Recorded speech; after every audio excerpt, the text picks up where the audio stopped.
bien dans son job. Alors, on démarre l'année pour parler travail, pour essayer de savoir ce qui va se passer là devant nous dans les mois qui vont venir. Et on va s'intéresser eh bien, justement au changement du travail, de l'organisation du travail. On en parle avec Aude Grande. Bonjour Aude. Bonjour. Ravi de vous accueillir. Vous êtes directrice des opérations chez SFL. SFL. C'est une foncière. Dites-nous quelques mots sur SFL. Alors SFL, c'est le leader des bureaux qu'on appelle Prime à Paris. C'est des bureaux de grande qualité à l'intérieur de l'enceinte du périphérique.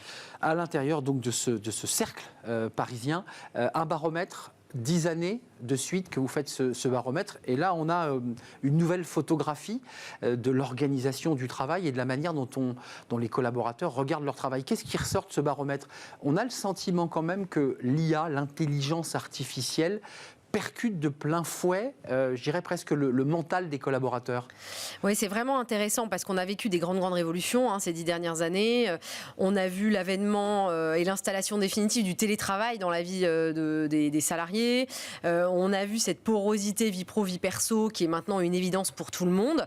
Donc on pourrait s'imaginer que les changements vont se calmer, qu'on va prendre un petit peu le temps de gérer tout ça, et pas du tout. En fait, les salariés, ils anticipent une accélération de ces changements, et notamment à travers l'intelligence artificielle. C'est pas forcément ce qu'on imaginait a priori. Alors, verre à moitié vide, verre à moitié plein, on va le voir. Quelques chiffres pour essayer de sentir comment les salariés imaginent le futur du travail. Regardez, 44% d'entre eux considèrent que l'IA générera tous les documents de travail, donc qui allègent les tâches de travail. 41% d'entre eux, dans certaines réunions, il y aura des hologrammes. Alors on commence à partir de la science-fiction, même si ça existe d'ailleurs. Et 42%, plus de clavier et toutes les commandes à la voix, c'est-à-dire plus besoin de bouger les mains, mais on parle directement à son ordinateur. On n'est pas dans de la science-fiction, tout ça, ça existe.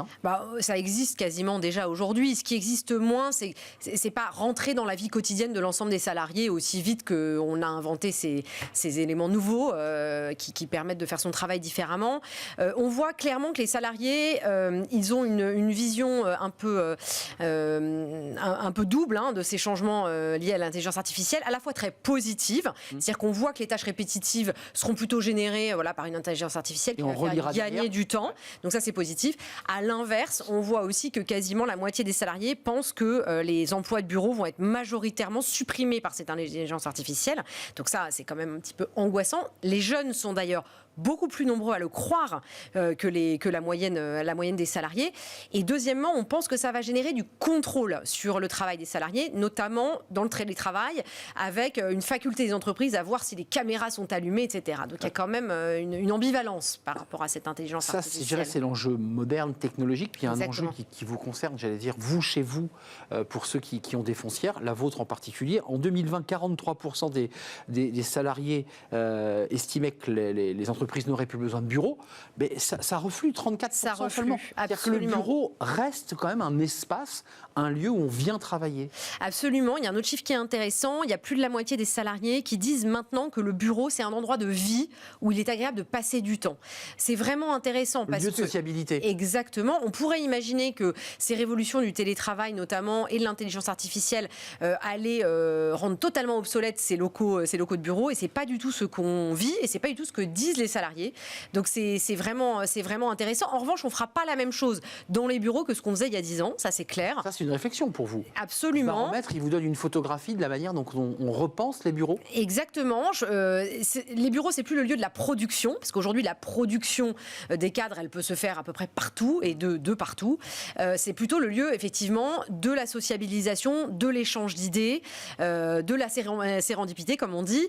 Donc, on change complètement la manière de travailler au bureau, et donc aussi la tête des bureaux, c'est-à-dire qu'on crée des espaces de convivialité, des espaces de partage, des espaces de réunion, plus que des postes de travail individuels comme on le voyait avant. Et des espaces d'isolement aussi. On Absolument. crée des petites cabines où on peut parler calmement et réfléchir. Bien sûr. Ça, c'est très nouveau aussi dans l'entreprise. Alors c'est nouveau parce qu'avant on disait il faut que le bureau soit aussi bien qu'à la maison.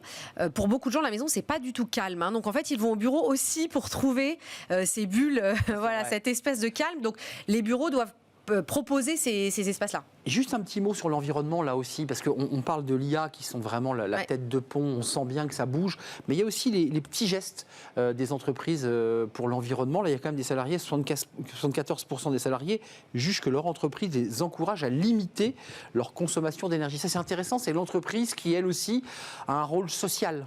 Alors, c'est vraiment la deuxième déferlante, et on le voit dans cette 10e année, là, on a des résultats très différents de ces dernières années sur les sujets environnementaux. Il y a à la fois les petits gestes, je pense qu'ils se sont installés dans la vie des salariés. Je pense que les salariés sont venus avec des attentes et des exigences vis-à-vis de leur entreprise. Ils veulent que leur entreprise soit alignée avec leurs convictions personnelles. Ce qui change, c'est ce que les salariés imaginent pour dans 10 ans. Ils sont 45% à penser qu'on n'aura plus le droit de voyager en avion pour des déplacements professionnels. Ils sont un tiers à penser qu'il n'y aura plus de voitures, mais seulement des vélos et des mobilités douces dans les parkings de bureaux. Donc, ils projettent encore plus de changements que ce qu'ils ont vu ces dernières années. Il nous reste quelques secondes. On ne sait pas si c'est une angoisse ou si c'est un désir. C'est probablement les deux. Je pense comme l'IA. Exactement. Je pense qu'il y a une ambivalence. Je pense aussi que les salariés, encore une fois, veulent mettre en œuvre sur leur lieu de travail les mêmes convictions que ce qu'ils mettent en œuvre dans leur vie personnelle. Passionnant. Découvrez ce baromètre parce que c'est une vraie photographie d'ailleurs pour démarrer l'année pour les RH et pour tous ceux qui s'intéressent au travail. Ce baromètre SFL. Merci Aude Grant. Merci beaucoup à vous. Détaillé et dévoilé, directrice des opérations chez SFL. C'est un vrai plaisir de vous accueillir pour cette émission. On tourne une page, on va d'ailleurs rester dans le sujet parce que dans le baromètre, il est question du télétravail et de la relation à la liberté. On va s'intéresser au télétravail dans notre débat. Est-ce que lui aussi reflue? Est-ce que c'est la fin de la récré? Est-ce que les entreprises rapatrient leurs collaborateurs? On en parle avec des experts. C'est le Cercle RH et c'est tout de suite après le jingle.